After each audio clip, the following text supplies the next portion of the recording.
നമ്മുടെ അതിർത്തി സംരക്ഷിക്കപ്പെട്ടിട്ടില്ല എങ്കിൽ എന്ത് ഡെവലപ്മെൻറ്റ് നമ്മുടെ ഉള്ളിലുണ്ടെങ്കിലും അതുകൊണ്ട് കാര്യമൊന്നുമില്ല. ഇപ്പോൾ ഇവരുടെ ഹൈഡ് ഔട്ട്സ് എന്ന് പറഞ്ഞാൽ ഇവർ ഇവിടെ ഹൈഡ് ഔട്ട് ചെയ്ത് ഇവിടെ പ്ലാൻ ചെയ്ത് വേറെ സ്ഥലത്ത് പോകും. ഇപ്പോൾ കാശ്മീർ റിക്രൂട്ട്മെൻറ്റിൻ്റെ സംഗതികൾക്ക് കേരളത്തിൽ തുടങ്ങിയാണല്ലോ. അപ്പോൾ അങ്ങനെ സുരക്ഷിത സ്ഥലം വേണം. ഈ സുരക്ഷിത സ്ഥലത്ത് അറ്റാക്ക് ഉണ്ടായിക്കോളണം. 99 ഈ സ്ലീപ്പർ സെല്ലിനെ അറസ്റ്റ് ചെയ്ത സമയത്ത് കേരളത്തിൽ ഇത്തരം ഒരു അറ്റാക്ക് ഉണ്ടാവില്ല എന്ന് ഓപ്പണായിട്ട് ഒരു ബ്ലാറ്റൻ്റായിട്ട് പറഞ്ഞ ആളുകളുണ്ട്, പൊളിറ്റിക്കൽ ലീഡേഴ്സ് ഉണ്ട്. പക്ഷേ അവർക്ക് പിന്നീട് മനസ്സിലായത് അല്ല, കേരളം സാധ്യതയുണ്ടെന്ന് മനസ്സിലായത് 2008 കാശ്മീർ റിക്രൂട്ട്മെൻറ്റ് കേസ് വന്നപ്പോഴാണ്. സാർ, ഇന്ന് ഇന്ത്യ നേരിടുന്ന പ്രധാനപ്പെട്ട സെക്യൂരിറ്റി ത്രെട്ടുകൾ എന്തെല്ലാമാണ്? ഇന്ത്യ നേരിടുന്ന പ്രധാനപ്പെട്ട സെക്യൂരിറ്റി ത്രെറ്റ് എന്ന് പറയുന്നത് ക്രോസ് ബോർഡർ ടെററിസമാണ്. ക്രോസ് ബോർഡർ ടെററിസം എന്ന് പറഞ്ഞു കഴിഞ്ഞാൽ അതിർത്തിക്കപ്പുറത്തു നിന്നുള്ള അറ്റാക്ക്. ഇപ്പോൾ നമ്മുടെ ഇൻഫിൽട്രേഷനുണ്ട്, ഇൻഫിൽട്രേറ്റ് ചെയ്ത് ഇപ്പം നമുക്ക് കാശ്മീർ ഇഷ്യൂ എടുക്കുകയാണെങ്കിൽ കാശ്മീർ ജമ്മു മുതൽ പൂഞ്ച് വരെയുള്ള ഏരിയ പീർ പാഞ്ചാൽ ഏരിയ എന്നാണ് പറയുന്നത്. അവിടെ ഡെൻസ് ഫോറസ്റ്റ് ഉള്ള സ്ഥലമാണ്, ടെറൈൻ വളരെ ഡിഫിക്കൽട്ടാണ്. നമ്മളവിടെ ഫെൻസിങ് ഉണ്ട്. ഫെൻസിങ് ഉണ്ടെങ്കിലും പല സമയത്തും ഈ ഐസൊക്കെ വന്നിട്ട് ഫെൻസിങ് നശിച്ചു പോകുന്നുണ്ട്. ഇപ്പോഴേ അവിടെ ടണൽസ് ഉണ്ടെന്ന് പറയുന്നു. അപ്പോൾ ഇത് ഫലപ്രദമായിട്ട് ചെക്ക് ചെയ്യാൻ സാധിക്കാത്തത് കൊണ്ടാണ് ഈ ഇൻഫിൽട്രേഷൻ നടക്കുന്നത്. അതിന് ചില പോളിസി പ്രശ്നങ്ങളുണ്ട്. ഇപ്പം ഞാൻ നേരത്തെ ബൂട്ട്സ് ഓൺ ദി ഗ്രൗണ്ട് എന്നൊരു കാര്യം പറഞ്ഞു. ഇപ്പം നമ്മുടെ ഒരു യൂണിറ്റ്, ഒരു ആർമിയുടെ ഒരു യൂണിറ്റ്, ആ ആർമിയുടെ യൂണിറ്റ് ഏതാണ്ട് ഒരു കേണൽ ലെവലുള്ള ഉദ്യോഗസ്ഥനും അദ്ദേഹത്തിൻ്റെ കീഴിലുള്ള ഉദ്യോഗസ്ഥന്മാരും അങ്ങനെയുള്ള അവർക്ക് ഒരു ഏരിയ ഉണ്ട്. അവർ മാൻ ചെയ്യുന്ന ഒരു ഏരിയ അല്ലെങ്കിൽ മാനേജ് ചെയ്യുന്ന ഒരു ഏരിയ ഉണ്ട്. ആ ഏരിയയിൽ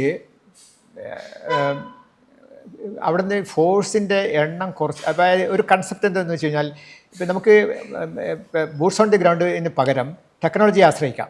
ഇപ്പോൾ പലതരത്തിൽ ടെക്നിക്കൽ ഡിവൈസ് വെച്ചിട്ട് ഇത് തടയാമെന്ന് ശ്രദ്ധിച്ചിട്ടുണ്ട്.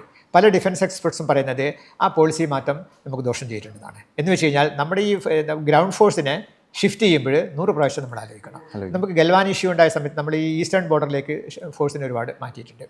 അപ്പോൾ 3 ബറ്റാലിയൻ മാൻ ചെയ്യേണ്ട സ്ഥലം 1 ബറ്റാലിയനെ കൊണ്ട് മാൻ ചെയ്യാൻ തുടങ്ങും. അപ്പോൾ തീർച്ചയായിട്ടും അങ്ങനെ ചില പ്രശ്നങ്ങൾ അവിടെ വരുന്നുണ്ട്. ഒന്നതാണ്. അപ്പോൾ ശരിക്കും ഈ ഗ്രൗണ്ട് ലെവലിലുള്ള എന്ന് വെച്ച് കഴിഞ്ഞാൽ ഈ ഗ്രൗണ്ടിലുള്ള ഉദ്യോഗസ്ഥന്മാരുടെ അഭിപ്രായം നമ്മുടെ ഇത്തരം പോളിസി മാറ്റങ്ങളിൽ നമുക്ക് അവർ കണക്കിലെടുക്കണം.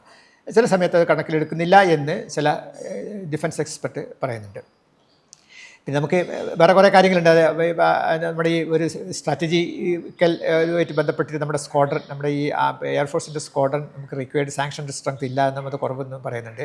പക്ഷേ നമുക്ക് മിസൈൽ കാപ്പബിലിറ്റി ഉള്ളതുകൊണ്ട് അത് മേക്കപ്പ് ചെയ്യാം എന്ന് ചിന്തിക്കുന്ന ആളുകളുണ്ട്. അങ്ങനെയൊക്കെയുള്ള വിഷയങ്ങളുണ്ട്.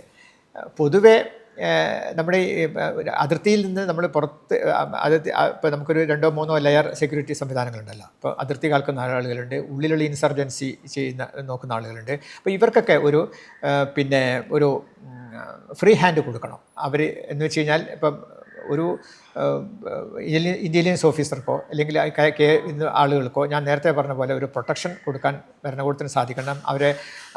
അവർക്കതിനുള്ള ഇൻസെൻറ്റീവ്സ് നമുക്ക് കൊടുക്കാൻ സാധിക്കണം. അവരെ മൊറയിൽ ബൂസ്റ്റ് ചെയ്യാനുള്ള സംവിധാനങ്ങൾ ചെയ്യണം. അതൊക്കെ എവിടെയൊക്കെ കുറവുണ്ടോ അവിടെയൊക്കെ നമ്മളത് മേക്കപ്പ് ചെയ്ത് കൊടുക്കണം. അപ്പം ഇങ്ങനെയൊക്കെ ആണെങ്കിൽ ശരി, ഒരു അതിർത്തി പോസ്റ്റിൽ നിൽക്കുന്ന ഒരു പട്ടാളക്കാരൻ്റെ ശരിക്കും അയാൾ എന്ത് സേവനമാണ് ചെയ്യുന്നത് എന്ന് സാധാരണ ആളുകൾക്ക് അറിയില്ല. ഇതെല്ലാവർക്കും അറിയേണ്ട ആവശ്യവുമില്ല. പക്ഷേ അയാളുടെ റിക്വയർമെൻറ്റ്സ്, അവരുടെ മിനിമം റിക്വയർമെൻറ്റ്സ് നിറവേറ്റി കൊടുക്കാനുള്ളൊരു ബാധ്യത പൊതുസമൂഹത്തിന് ഉണ്ട്. ചില സമയത്ത് ഞാൻ നേരത്തെ പറഞ്ഞ കാർഗിൽ, ഈ സിയാച്ചിൻ്റെ ഒരു ഉദാഹരണം പറഞ്ഞു. സിയാച്ചിൻ്റെ ഇപ്പോഴത്തെ സിറ്റുവേഷനൊക്കെ ഒരുപാട് മാറിയിട്ടുണ്ട്. അപ്പം നമ്മുടെ ഈ ബജറ്റ് അലോക്കേഷൻ അതുപോലുള്ള സംഗതികളിലൊക്കെ ആർമി നമ്മുടെ ഡിഫൻസിന് കൊടുക്കുന്ന സംഗതികളിൽ ഇത്രയും വലിയത് കൊടുക്കണോ വേണ്ടിയോ എന്ന് ചിന്തിക്കാൻ പാടില്ല.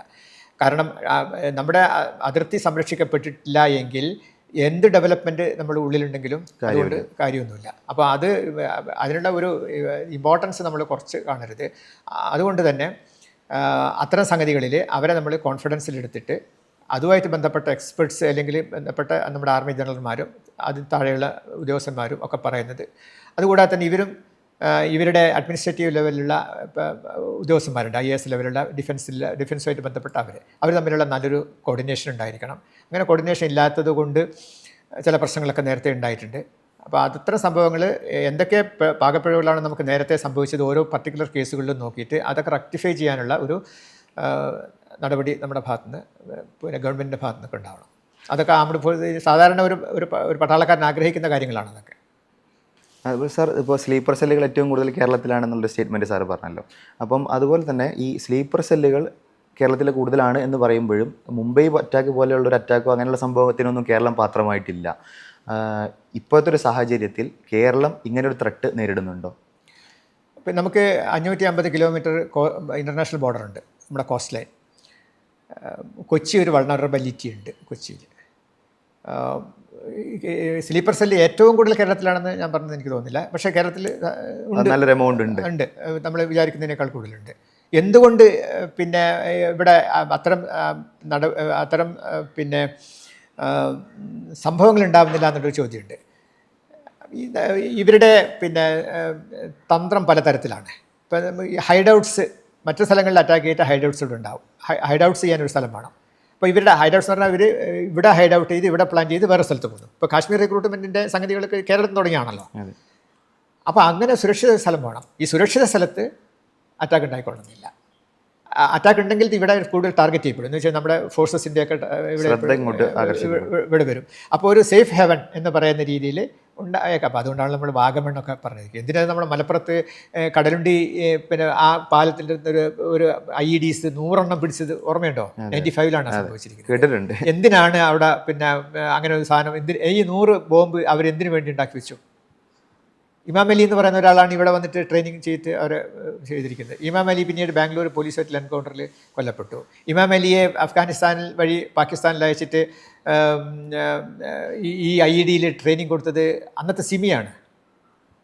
അപ്പോൾ അങ്ങനെ അതിൽ ആ കേസ് അതിൻ്റെ കുറേ ഭാഗമൊക്കെ ഞാൻ അന്വേഷിച്ചാണ് ആ കേസിൻ്റെത്. അപ്പോൾ എന്തുകൊണ്ട് ഈ കേരളം വളരെ പീസ്ഫുള്ളാണ് എങ്കിൽ, കേരളത്തിൽ ഇത്തരം ബോംബിൻ്റെ ഒന്നും ആവശ്യമില്ലായിരുന്നുവെങ്കിൽ എന്തിനവരവിടെ കൊണ്ടുവച്ചു? അത് നമ്മുടെ മുമ്പിലൊരു ചോദ്യമാണ്. അതുപോലെ തന്നെ നേരത്തെ പറഞ്ഞ കനകമലയും വാഗമണ്ണും ഒക്കെ അങ്ങനെ ഒരു നമ്മൾ അറിഞ്ഞത് എപ്പോഴും നമ്മൾ മനസ്സിലാക്കേണ്ടത് 3-4 സ്ഥലങ്ങൾ പിടിക്കപ്പെട്ടിട്ടുണ്ടെങ്കിൽ ആ 3-4 സ്ഥലങ്ങൾ മാത്രമായിരിക്കില്ല ഉണ്ടായിട്ടുണ്ടാവുക. അതിൽ കൂടുതൽ ഉണ്ടാവാനാണ് സാധ്യത. അതൊരു പ്രോബബിലിറ്റി തിയറി വെച്ചിട്ട് നമ്മൾ അങ്ങനെയാണ് ചിന്തിക്കേണ്ടത്. പിടിക്കപ്പെടാത്തതുകൊണ്ടില്ല എന്ന് പറയാൻ പറ്റില്ല. നമുക്ക് പിന്നെ ഇപ്പം 99 ഈ സ്ലീപ്പർ സെല്ലിനെ അറസ്റ്റ് ചെയ്ത സമയത്ത് കേരളത്തിൽ ഇത്തരം ഒരു അറ്റാക്ക് ഉണ്ടാവില്ല എന്ന് ഓപ്പണായിട്ട് ഒരു ബ്ലാറ്റൻ്റായിട്ട് പറഞ്ഞ ആളുകളുണ്ട്, പൊളിറ്റിക്കൽ ലീഡേഴ്സ് ഉണ്ട്. പക്ഷേ അവർക്ക് പിന്നീട് മനസ്സിലായത് അല്ല, കേരളം സാധ്യതയുണ്ടെന്ന് മനസ്സിലായത് 2008 കാശ്മീർ റിക്രൂട്ട്മെൻറ്റ് കേസ് വന്നപ്പോഴാണ്.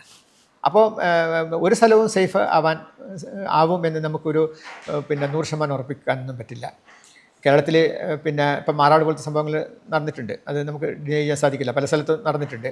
പക്ഷേ കേരളത്തിൽ കാശ്മീർ പോലത്തെ ആയിരിക്കില്ല നടന്നിട്ടുണ്ടാവുക. അല്ല, അതുപോലുള്ളൊരു സംഭവമല്ല. സെനോറിയ വ്യത്യാസമുണ്ട്. ഇവിടെ താരതമ്യേന മറ്റ് സംസ്ഥാനങ്ങളൊക്കെ അപേക്ഷിച്ചിട്ട് ഒരു കമ്മ്യൂണൽ ആയിട്ടുള്ള ഒരു ഐക്യമൊക്കെ അല്ലെങ്കിൽ നിലനിൽക്കുന്നുണ്ട്. എങ്കിൽ പോലും ഈ ഫ്രിഞ്ച് എലിമെൻസിൻ്റെ ഒരു എന്തെങ്കിലും നടപടി നമുക്ക് പിന്നെ ഇപ്പം കോഴിക്കോട് 2 ടിൻ ബ്ലാസ്റ്റ് ഉണ്ടായിരുന്നില്ലേ? ടിൻ ബ്ലാസ്റ്റ് ഓർമ്മയുണ്ടോ? കോഴിക്കോട് 2 KSRTC സ്റ്റാൻഡിലും പ്രൈവറ്റ് സ്റ്റാൻഡിലും ഒരേ സമയത്ത് 2 എക്സ്പ്ലോഷൻ നടന്നു. ആ എക്സ്പ്ലോഷൻ നടന്നത് ഇന്ത്യൻ മുജാഹിദീനാണ് നടത്തിയത്. എന്ന് വെച്ച് കഴിഞ്ഞാൽ സൂറത്തിലും ഡൽഹിയിലും മുംബൈയിലും ബാംഗ്ലൂരിലും ബാംഗ്ലൂർ ഇൻസ്റ്റിറ്റ്യൂട്ട് ഓഫ് സയൻസിൽ സ്ഫോടനം നടത്തിയ അതേ ആൾക്കാർ തന്നെയാണ് ഈ ടിൻ ബോംബ് എക്സ്പ്ലോഷൻ നടത്തിയത്. അപ്പോൾ ഇവിടെ അവർക്ക് കേപ്പബിലിറ്റി ഉണ്ട്, അവർക്ക് പിന്നെ ഗ്രൗണ്ട് ഫോഴ്സ് ഉണ്ട്, സ്ലീപ്പർ സെല്ലുണ്ട് എന്നല്ലേ നമ്മൾ മനസ്സിലാക്കേണ്ടത്. ഈ കോഴിക്കോടുണ്ടായ എക്സ്പ്ലോഷൻ്റെ ആൾനാശമൊന്നും ഉണ്ടായിട്ടില്ല. ഒരു പോലീസുകാരന് ഒരു ചെറിയ രീതിയിൽ പെരുക്ക് പറ്റിയെന്ന് മാത്രമേ ഉള്ളൂ. പക്ഷേ അത് നമുക്ക് ഒരു ഐ ഓപ്പണറാണ്. വേണമെങ്കിൽ ഇവിടെ സ്ട്രൈക്ക് ചെയ്യാൻ ഈ ലഷ്കർ-ഇ-തൊയ്ബയ്ക്ക് സാധിക്കും എന്നാണ് നമ്മൾ മനസ്സിലാക്കുന്നത്.